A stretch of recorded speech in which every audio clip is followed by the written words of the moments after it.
Hello crypto geeks, and welcome to another super exciting video and new analysis for you today. Before I start, let me say there's been insane amount of quiet over the last couple of weeks, probably the last 2 weeks or so, more specifically between the SEC and Ripple, and even between the judge bringing forward her decisions. And I think there's a lot that could mean. So today's video, we will discuss what this quiet could mean, and does it really make a difference for the lawsuit? And I tell you right now, it does. Before I get right into it, please click that like button if you haven't, and click subscribe. If you're not a subscriber, it really helps me out and helps support me. So thank you for that. And I'm not giving you any financial or legal advice, so always do your own research. First of all, before I get into this quiet, relatively recently, there was a decision approved by the Judge Netburn, to allow for an extension of the discovery phase. If you remember, the end of the discovery phase, the primary part of the discovery phase, is in August, and then the other major part will come later on. So this discovery was all about, there's going to be a lot of documents coming from the SEC, from Ripple, a lot of responses back from Ripple, a lot of responses back from the SEC, and the judge making decisions. But guys, we're like less than a month away from August. There's not a lot that's come out between the time that the decision was made by the judge to give the discovery, to extend the discovery, and now. So it could mean one of two things. Either that Ripple is intentionally, or the SEC are just using this kind of, as a, like I said before, as a delay tactic. They don't really have too much more things to discover, per se.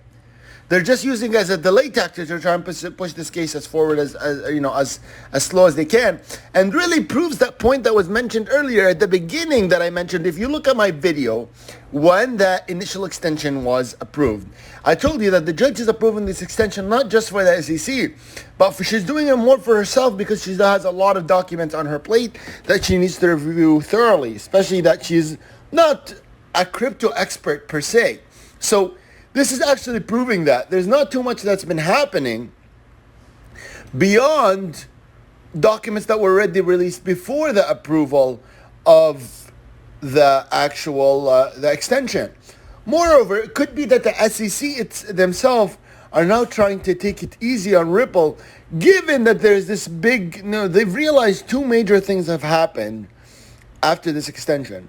One is that the actual Ripple has now called upon the previous chair, a previous person in the SEC, right? So that's one, and he's going to be interrogated if it gets approved by court, which I suspect very strongly that it will, right? So that's something really, really, really big that's happened, and really has shown that the SEC, that really this extension didn't really come in their favor too much, right? It's helped Ripple more than it's helped the SEC, but it's delayed the case, which is bad for Ripple.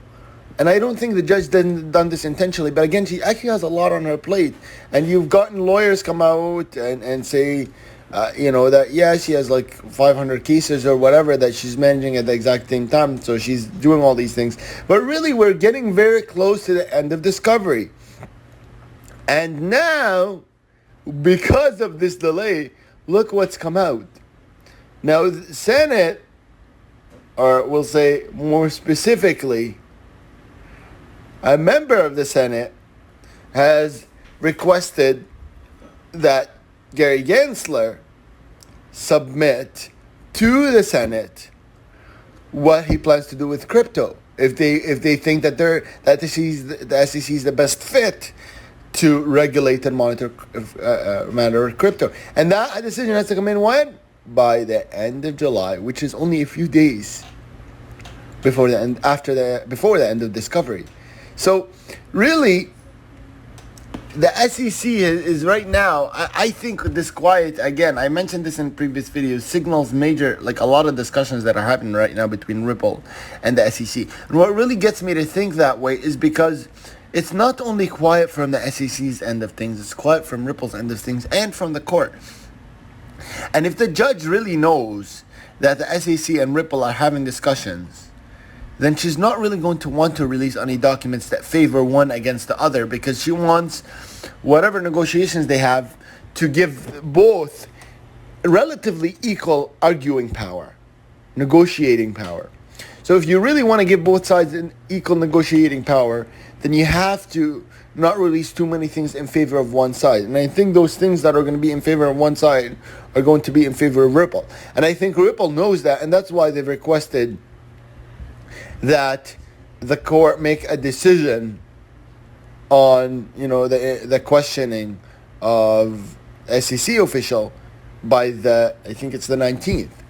So Ripple knows they are on the stronger end, but there's not too many coming out from the court system to support that being on the stronger side, or more documents, I would say. I think there's a lot of discoveries that there have been a lot of discoveries that they've won, but relatively recently there's not been a lot. But I think this is all happening because there is a lot of negotiating between the SEC and Ripple, and I think you're going to start to hear some of either those negotiations coming into public view in the coming days, or you're going to hear of a settlement if they actually come to an actual conclusion from those negotiations in the coming days. But I think this quiet, really, Judge Netburn is not one to slack off. It's not one to ignore a case.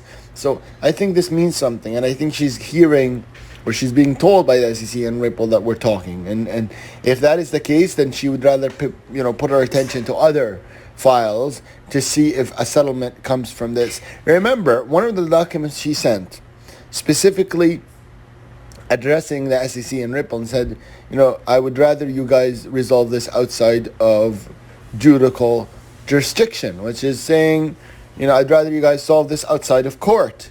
So if she hears a hint or is being told or smells that they're negotiating, should really rather go through that path of a settlement and negotiation than go through the path of the case actually going to trial, which is what's going to happen if all of these things get unresolved. But I think we're really on the verge of a settlement between the SEC and Ripple, and I think it's a much, much needed settlement right now, not just for Ripple, but I think the market right now is at a very critical point in a decision of whether we're heading into a bear market or continuing on with the bull cycle. Because if you're seeing, it's now been over a month where the market has been relatively stagnant, and a stagnant market is not necessarily good as a continuation of a bull cycle. Yes, you can have ups and downs in a bull cycle, but when you get stagnation like that and with a heading towards down, I think you start to fear a real bear cycle heading our way.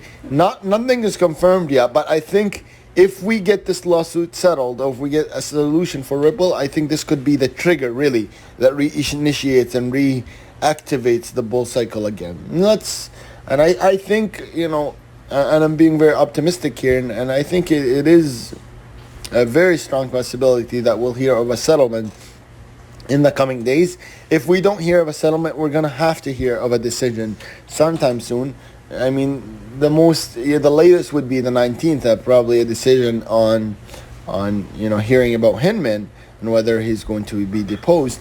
But I think we may hear of decision sooner than that. And I really am waiting with with the utmost patience about the decision about lack of fair notice, because that is a big decision for this case and really could be a make or break for the SEC and for Ripple. So we have a lot of things to look forward in the coming days, guys. Stay positive. I know the market sometimes really gets to you, but don't worry.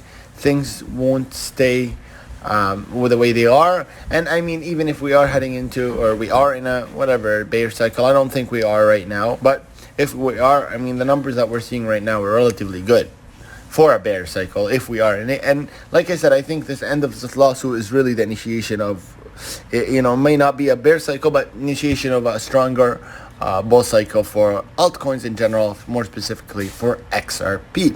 Thank you for watching this video, guys. I will definitely see you in the next one. Peace.